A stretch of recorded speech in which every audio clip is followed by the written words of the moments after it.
Dalam nama Bapa dan Putra dan Roh Kudus. Amin.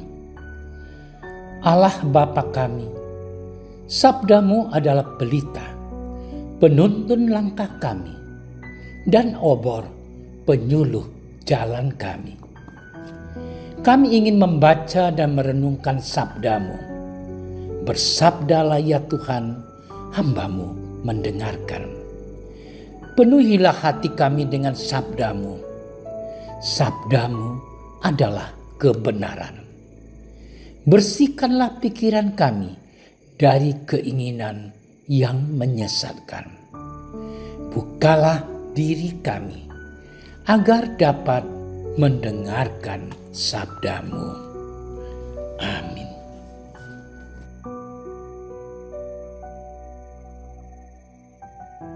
Pada waktu itu, Yesus tiba di Yerusalem dan masuk ke bait Allah. Maka mulailah ia mengusir semua pedagang di situ.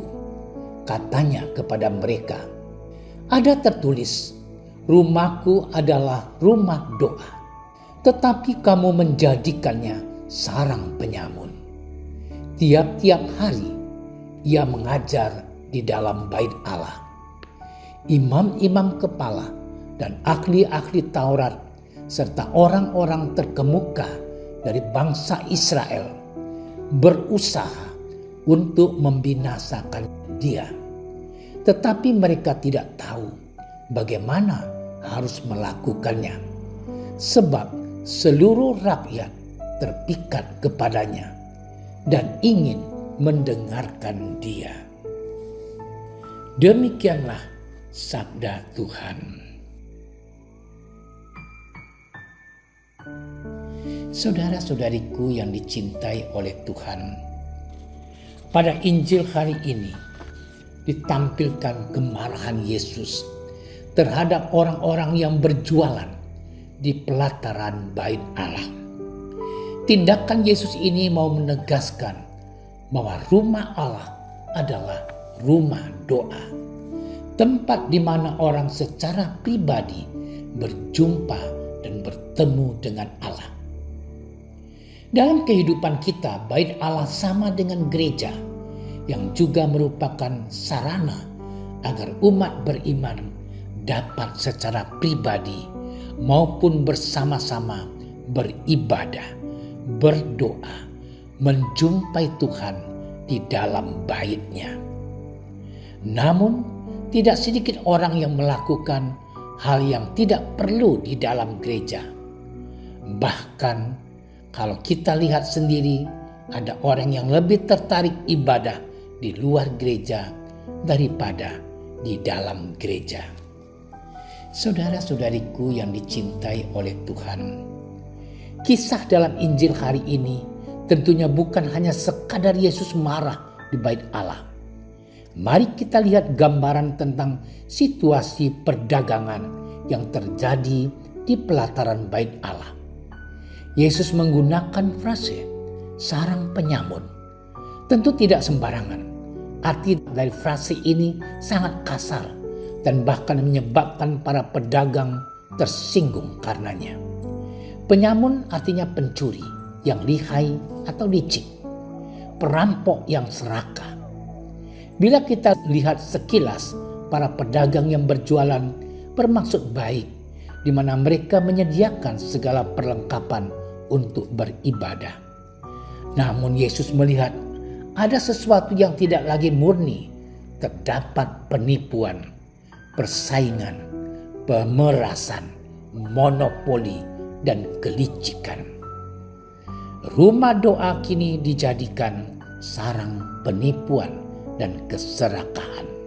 Harga yang mereka jual bisa saja dimainkan, atau dapat terjadi para pedagang dengan kelicikan mereka mengkafirkan hewan kurban yang dibawa oleh peziarah karena tidak dibeli di bait Allah.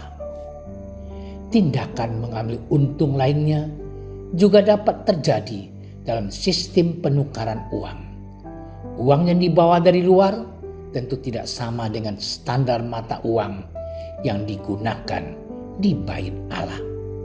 Sehingga orang-orang harus menukarkan uangnya, dan dari sini para pedagang kembali meraup untung yang kadang-kadang mencekik.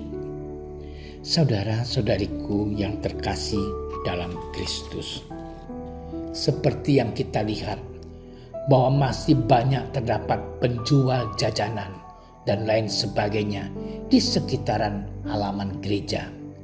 Namun memang kebiasaan ini sudah mulai hilang karena kesadaran mengganggu orang yang sedang beribadat dan kurang elok.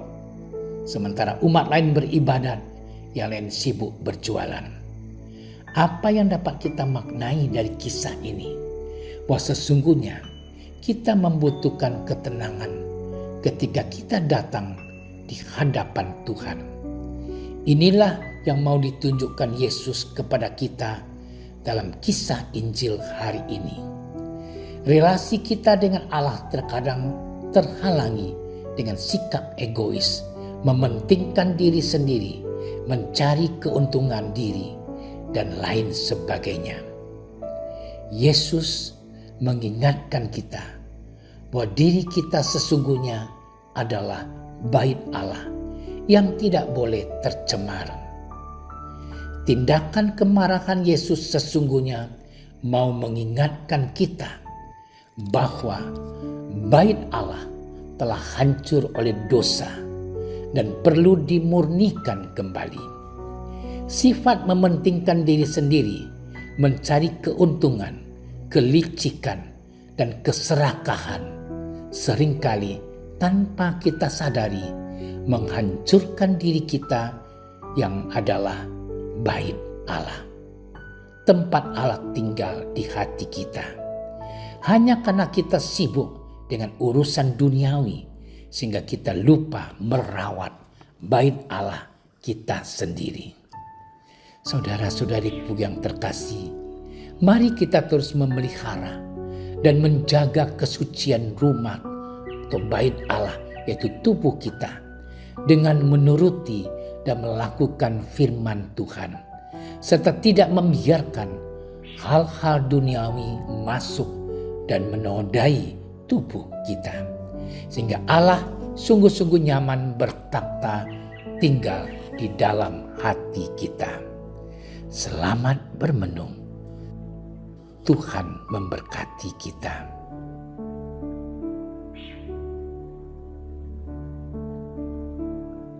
Ya Tuhan, semoga hidup kami menjadi tempat kehadiran-Mu yang membawa damai dan sukacita.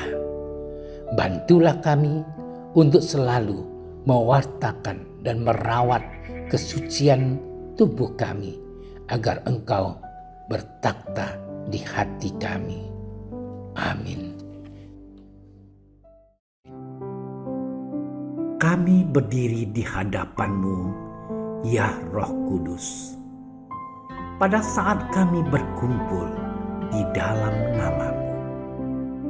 Bersama-Mu sendiri yang membimbing kami, membuat diri-Mu nyaman berdiam di hati kami. Ajarilah kami jalan yang harus kami tempuh dan bagaimana kami harus mengikuti jalan itu. Kami lemah dan berdosa. Jangan biarkan kami mendukung kekacauan. Jangan biarkan kebodohan menuntun kami ke jalan yang salah. Jangan pula keberpihakan mempengaruhi tindakan-tindakan kami.